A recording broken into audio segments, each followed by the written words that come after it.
Cynthia, our gorgeous, beautiful model, I love the silver in her hair. We started off by using the hydrating shampoo on her, and after that we used our 3-minute restorative conditioner, which is really great because sometimes with gray hair it can be really dry, so that really gave her hair a really soft, beautiful feel.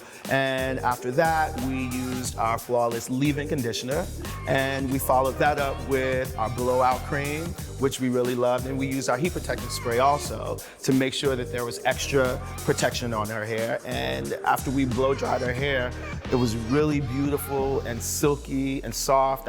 I did a light flat iron on it, and it was a really smooth texture. And to make sure we didn't have any flyaways, I did a couple of drops of our Flawless exotic oil, and I sort of like, you know, just pow on the hair, and she ended up looking really beautiful and flawless. It's really lovely.